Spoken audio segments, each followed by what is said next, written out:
Donc bienvenue dans cette dernière partie qui va traiter donc, le bilan de ce que vous devez savoir faire. Donc nous allons nous intéresser à un graphe que je vous mets ici, voilà, et on va essayer de discuter un petit peu de ce qui va être possible de faire avec ce genre de graphe. Alors,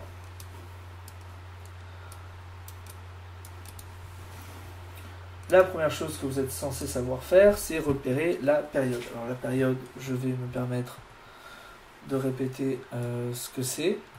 La période, c'est donc la période temporelle. Donc, période temporelle.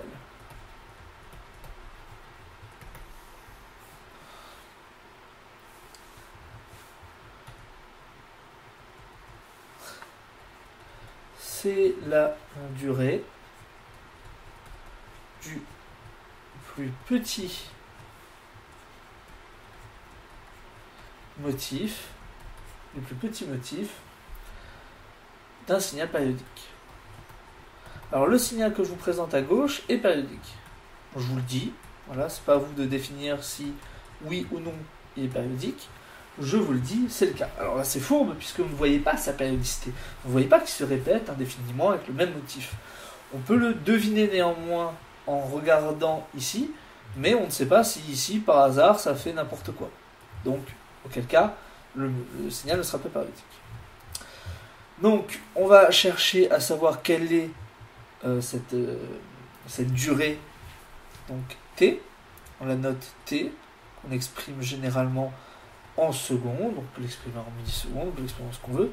Ici par exemple on a affaire à des millisecondes sur le graphe, donc il faudra faire très attention aux conversions d'unités si on en a besoin.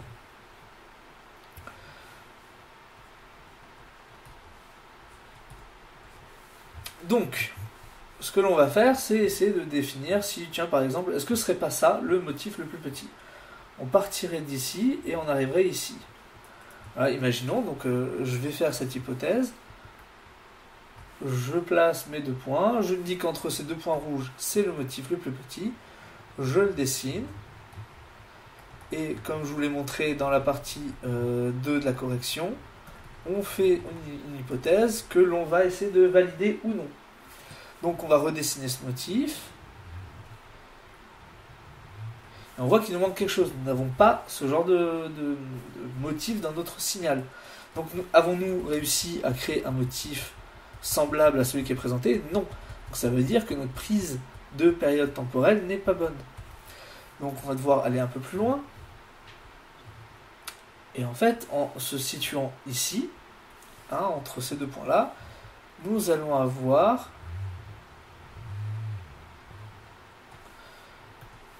un certain motif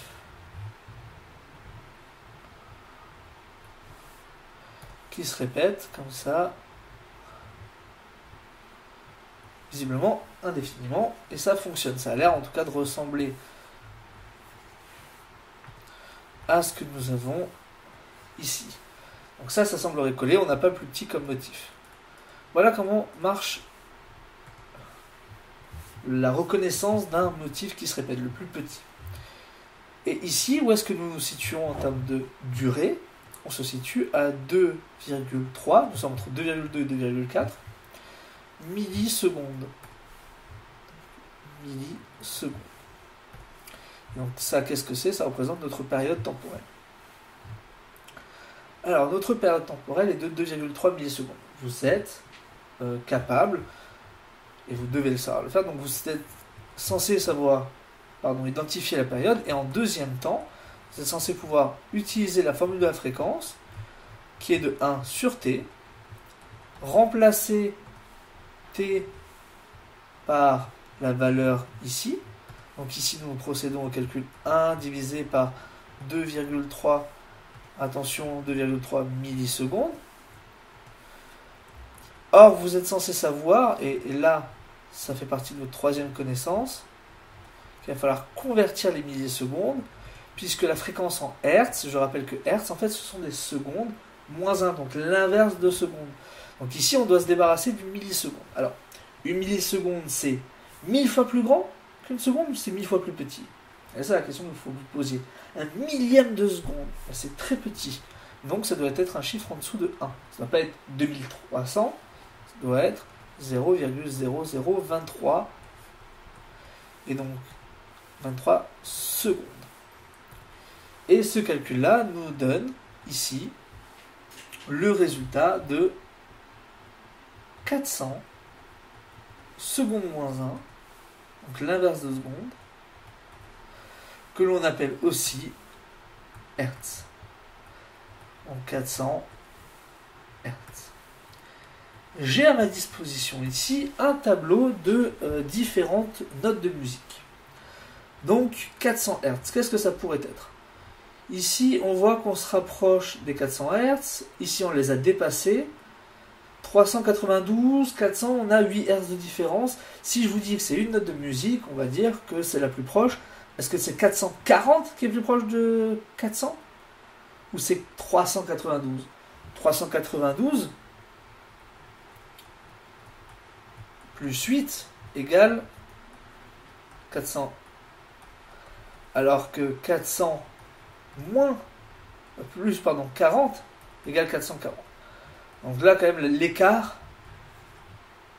il est plus grand dans le deuxième cas. Hein. Bon, je sais pas si j'ai été très clair là-dessus, mais je pense que c'est assez évident. Donc, on va dire que c'est un sol 3.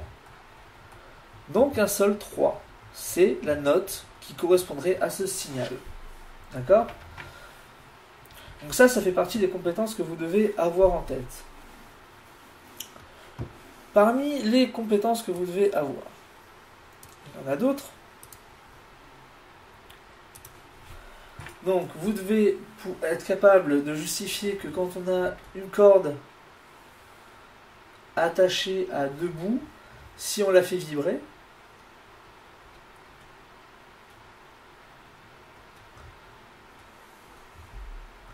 donc par exemple en utilisant notre doigt, d'accord, on va la faire vibrer. Qu'est-ce qui va se passer? Elle va se mettre à osciller, d'accord, à faire une vibration. On est censé pouvoir entendre un petit bruit, comme avec un élastique par exemple. Avec un élastique, là si je vous prends un élastique, voilà. Et ça se voit aussi à la caméra. Mais sans caisse de résonance, et c'est là le quatrième point que vous devez avoir en tête, c'est qu'une caisse de résonance, ça on l'avait vu en TP, caisse de résonance, permet d'amplifier. D'accord ? Permet d'amplifier un son. Donc pourquoi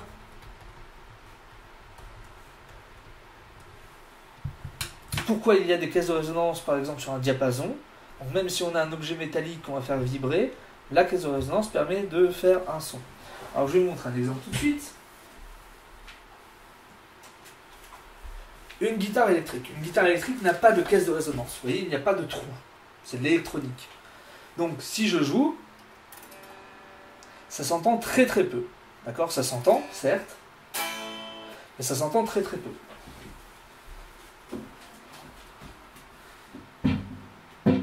Si maintenant je prends une guitare classique, qui elle possède une caisse de résonance, un trou, d'accord ? Là maintenant, ça s'entend beaucoup plus. Et ça c'est dû à la caisse de résonance. Normalement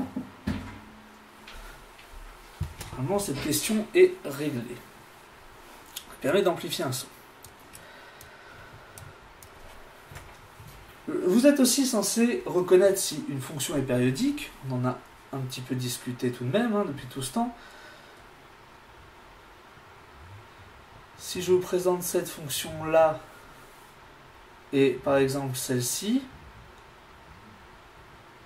alors en considérant que M. Dailly a dessiné la première de manière rigoureuse, d'accord, celle-ci a un motif qui se répète.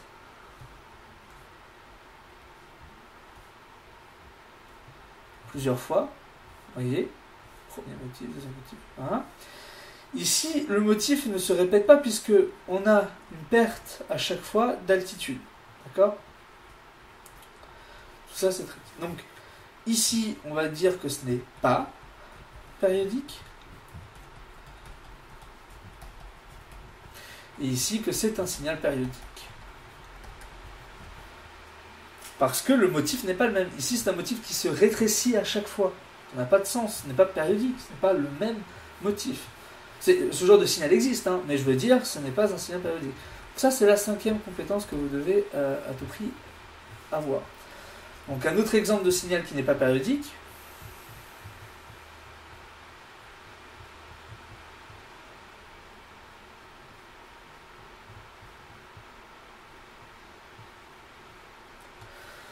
Ici, il n'y a rien qui se répète. J'ai fait exprès quelque chose d'aléatoire. Ce motif-là qui dépasse à peine de l'axe des abscisses, vous ne le retrouvez jamais précisément. Ici, ça ne touche pas. Vous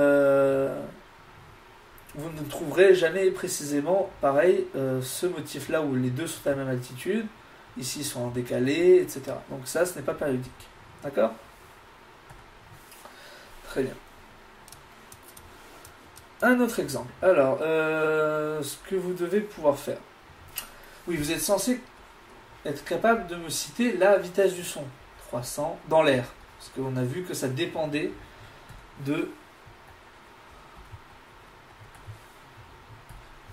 du milieu. Donc attention, ça c'est la vitesse du son dans l'air. Alors, vous avez vu que pour moi, vitesse, c'est pour des objets. Et célérité, c'est pour des ondes. Et célérité, qu'est-ce que ça veut dire? C'est une vitesse de propagation. Bon, c'est pas très grave ça. Hein, retenez-le si vous y arrivez. Ce sera utile pour les années suivantes si vous faites de la physique-chimie. Si pour vous la physique-chimie est assez secondaire, hein, vous avez le droit, et bien dans ce cas, laissez tomber le terme de célérité. Enfin, il vous faut savoir convertir des vitesses. En effet, 300 mètres par seconde, vous êtes censé pouvoir me calculer en km/h combien ça fait. Et ça, c'est important, et vice-versa. Alors, il y a plusieurs manières de faire. On considère qu'on a 1 mètre et 1 seconde. On calcule ici un fois. Et 1 mètre, c'est combien de kilomètres? Vous savez qu'un mètre, c'est plus petit qu'un kilomètre. Donc, vous savez que ça serait du genre 0,01 km. Jusque-là, on n'a pas touché à l'égalité. L'égalité est toujours vérifiée. D'accord? On a juste converti cette partie-là. 0,001 km est égal à 1 mètre. Maintenant, occupons-nous d'une seconde. Une seconde, c'est quoi? C'est beaucoup d'heures ou c'est très peu d'heures? C'est très peu d'heures. Donc, ce que l'on va faire, c'est que on va diminuer... On va diviser par 3600, on ne va pas multiplier par 3600. Vous savez que c'est toujours 3600 qu'on utilise pour passer de heure à seconde ou de seconde à heure. Vous ne savez jamais s'il faut multiplier ou diviser. Ici, une seconde, c'est plus petit, donc c'est 1 3600e. 1 sur 3600, c'est très petit. Et donc, cela revient à convertir ça... tac.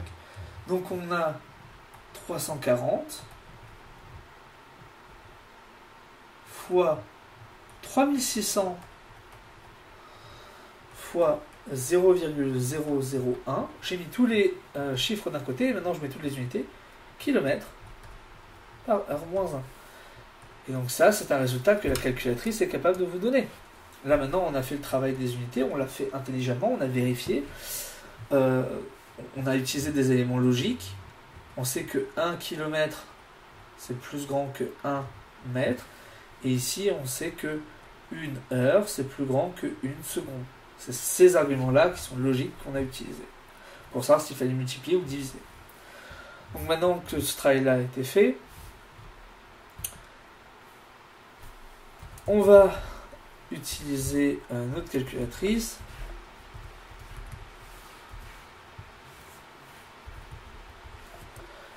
Et on obtient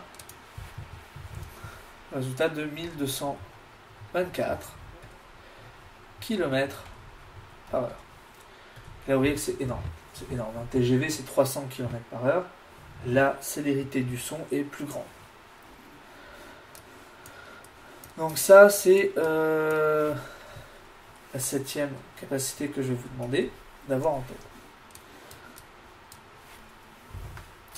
Passons à la suite. Je vais vous demander aussi de savoir, donc, sur un spectre, pas un spectre, mais un domaine de fréquence, savoir que ici, si ça c'est ce qui est audible pour l'homme, eh bien ça va de 20 Hz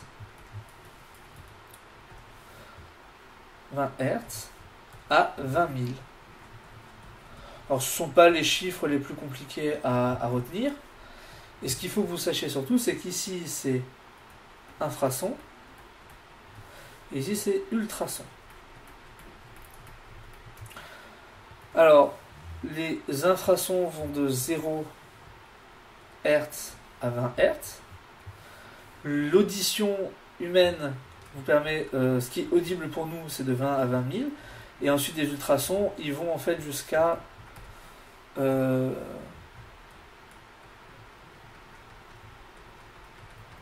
voilà, c'est ça. 10 millions. 10 millions. Donc ça, vous êtes censé être capable de me citer donc où s'arrête l'audition humaine, où elle commence, où est-ce que commencent les infrasons. Donc si je vous donne la fréquence d'un son, je vais vous demander est-ce qu'on peut l'entendre? Oui, non. Ne se prononce pas. Autre chose, vous êtes censé comprendre les niveaux d'intensité. Alors, cette fois-ci, si je quadrille un peu la chose. Je vais vous faire deux sons, d'accord? Je vais les superposer.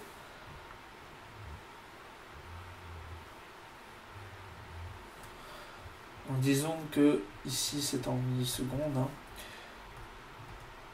Je vous en fais un envers. Déjà, vous devez être capable de me dire une chose, c'est que les deux signaux n'ont pas le même volume. D'accord? Donc si ça, je l'appelle I1 et ici I2, c'est l'intensité en quelque sorte, I1 est supérieur à I2. Vous voyez? Et ça, cela signifie, c'est-à-dire que le signal 1, d'accord, imaginons que ça je l'appelle 1 et que ça je l'appelle 2, le signal 1 est plus fort en termes de volume, d'accord, intensité sonore, que le signal 2. Donc ça, on l'avait observé un petit peu sur Audacity en TP. Et vous êtes aussi censé être capable de me dire lequel des deux est le plus aigu. Alors pareil, c'est une comparaison. On avait vu que la fréquence, plus la fréquence est grande,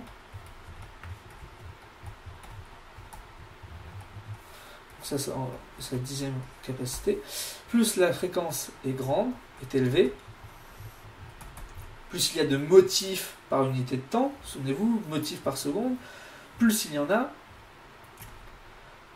plus c'est aigu. Et plus la fréquence est basse, moins de motifs par seconde, plus c'est grave. D'accord? Donc, aigu et grave. Je vais vous montrer ce que ça peut faire. Quelque chose d'aigu, la même note en grave. Voilà, c'est la même note, mais il y en a une qui est aiguë et l'autre qui est grave. Donc celle-ci a une plus haute fréquence, celle-ci a une plus basse fréquence. Cela signifie que le signal rouge, ce serait celui qui a le plus de motifs par seconde, ce serait celui-là. Et celui qui a le moins de motifs par seconde, c'est le son grave. Donc le signal vert. Vert et le signal rouge. Ok ? Cela conclut la vidéo bilan sur ce que vous devez savoir faire pour vendredi. Ceci est un complément aux 2 vidéos d'exercices corrigés. Donc exploitez les corrigés d'exercices, ce qui a été montré ici. Et j'espère que tout se passera bien et tout sera au mieux.